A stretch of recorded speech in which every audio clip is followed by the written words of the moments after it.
प्रसंग यहाँ उस नारद जी ने जो धीमर गुरु बनाया था वो कौन था?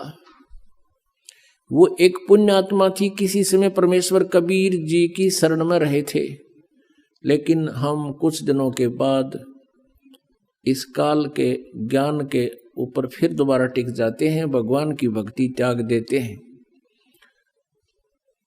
ऐसा ही उस नादान आत्मा ने कर रखा था। फिर यो काल ऐसे कर्म बिगड़वा दे उस पुण्यात्मा के, ऐसी जगह मछियारों का जन्म दे दिया और वो मछली पकड़ के लावे और बेचे, उसे तो गुजारा कर, आप भी काट के खावे। अब कहते हैं कबीर कमाई आपनी कदे ना निष्फल जा, 7 समुद्र आडे पड़े मिले अगा हुआ। क्या हुआ कि एक बार वो जिस राज्य में रहता था वहां के सभी तालाबों की मछलियां उसने पकड़ ली थी। कालू नाम के जीमर ने, वो तो खाली हो लिए थे। उसने देखा कि पड़ोसी राजा एक बहुत धार्मिक व्यक्ति था।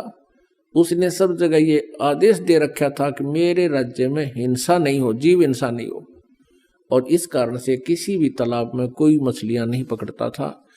और वो चला गया कालू, उसने देखा सी मोटी मोटी तोरी सी भारा भारा घिया सी कूद उसके अंदर। उसने सोचा सुबेरा करूंगा काम। उसको ये भी पता था कि राजा ने यहाँ आदेश दे रखा है कि यहाँ प्रतिबंध है। उसने सोचा रात में चोरी करूंगा। अपनी पत्नी से कहकर चला गया कि मैं ऐसे ऐसे जा रहा हूं उस तालाब पर, और है तो वहां खतरे का काम, पर देखी जाएगी, अब रोजगार तो यही है। अब वो पहुंच गया वहां तालाब पर। तालाब के आसपास झाड़ बोझड़े भी होते हैं। उसने जाल डाला था सुबह सुबह, वो सुबह का टाइम हो गया 4 बजे, गर्मियों के दिन थे, थोड़े थोड़े थोड़ी सी सर्दी सी भी थी, इस तरह टाइप का मौसम था।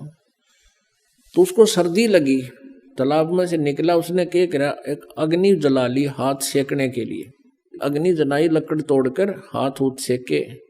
और पहले तो उसने देखा कि कोई होगा तो यहाँ आ जाएगा, आग जला लेता हूं। उसने आग जला दी, देखा कोई नहीं आया।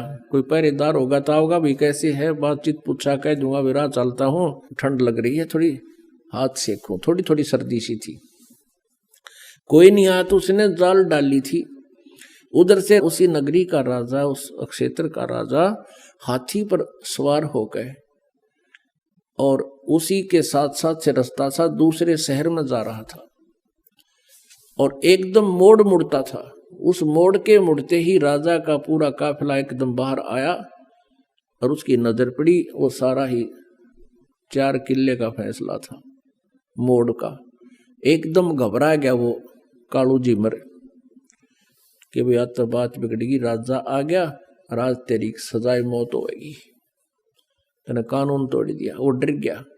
उसने क्या कर रखा था, एक लंगोट पहन रखा था शरीर पर, बस पानी में बढ़ने की तैयारी थी। तो उसने, और ऊपर बड़े बड़े बाल थे, दाढ़ी थी। उसने और कोई बात ना सूझी बचाओ कि जो राख लकड़ी जला रखी थी वो राख थी। उस राख को सारे शरीर पर, मुंह पर सारे ला के, और वहीं बैठ गया। वो धुआं सा बना हुआ था, थोड़ी थोड़ी आग सलग रही थी। साधु रूप बना के बैठ गया। वो राजा था धार्मिक। उसने देखा महात्मा बैठा है, वहीं काफिला रखवा लिया। अकरों को हाथी से नीचे उतारो, अंबारी वो लगा दी पड़ी थी, वो नीचे उतार दिया। और वो आंखें खोल के देखा कि ले भाई मर गया आज तो तुम। आधी आधी खोल और फिर बंद कर लेगा, आज मर गया, वो तो आ गया तेरी तरफ। उसने सोचा और कोई चारा भी नहीं है, अगर बच गया तो इससे मुद्रा में बच गया। राजा ने आवाज लगाई, प्रणाम किया, राम राम बोलिया। वो कड़ा बोला, बोलते पिछने पहचाना जा, कति मौन धारण कर गया। अब राजा ने सोची वह साधु संत अपनी भक्ति करते हैं, इनको गणा छेड़ा छाड़ी नहीं करनी चाहिए। 5 असरफी सोने की असरफी होती थी अच्छी, 10-10 ग्राम की, और वो 5 असरफी वहां पूजा रूप में उसके चरणों के पास रख दी। राजा थोड़ी देर बैठा, प्रणाम करके चल पड़ा।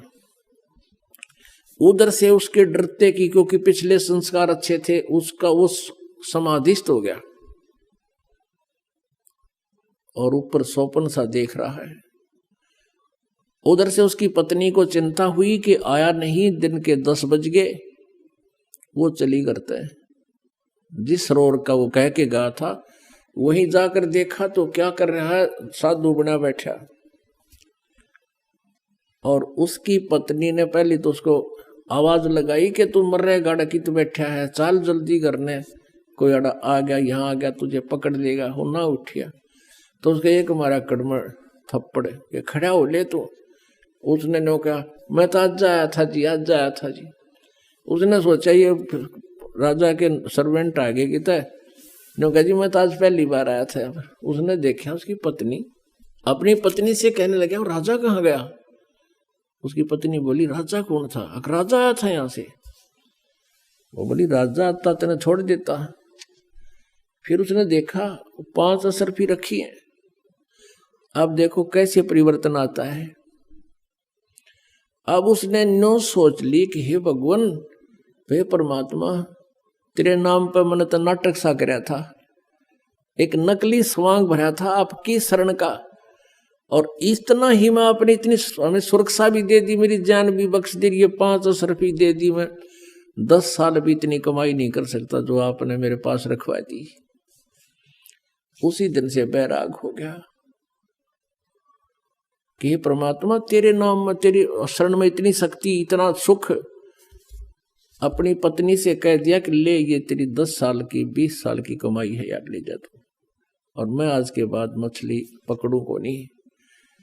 घर चले गए। उसकी पत्नी बोली काम करे बिना नहीं सरया करता, जा वो दे जाड़ा हाथ में, वो बांध दे रोटी 4 उसके।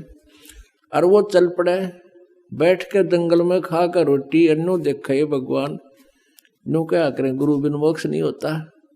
हे परमात्मा, गुरु बिन मोक्ष नहीं होता। कोई संत मिले, संतों के पास जावे, उनसे पूछा ताछी करे। तो फिर एक दिन परमेश्वर कहते हैं इस आत्मा की प्रत्येक रिक्वायरमेंट को सब परमात्मा पूर्ण ही पूरा करता है, जो तीनों लोकों में प्रवेश करके सबका धारण पोषण करता है। परमेश्वर आगे एक साथ 2 रूप बना के कबीर देव जी, और उससे कहा कि भाई भगत कैसे बैठा है, कि महाराज जी मैं भक्ति करूं हूं।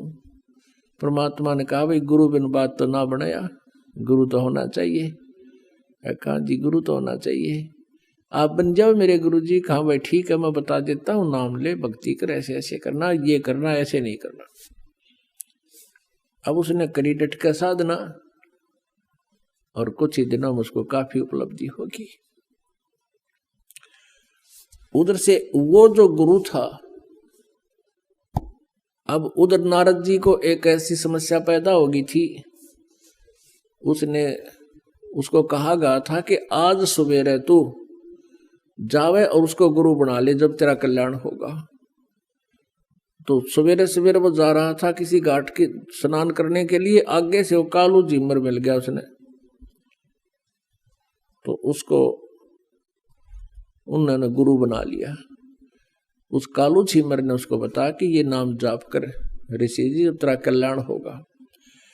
अब कहने का भाव ये है पुण्यात्मा, हम ये सोचा करते थे कि कालू जो था एक सिंपल सा साधारण आदमी, एक मछियारा था, और उसको नारद जी ने गुरु बना लिया तो भी उसका उस सत्र का कल्याण हो गया।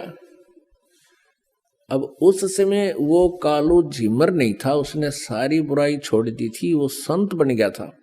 लेकिन हम फिर भी वो फीत उतारते नहीं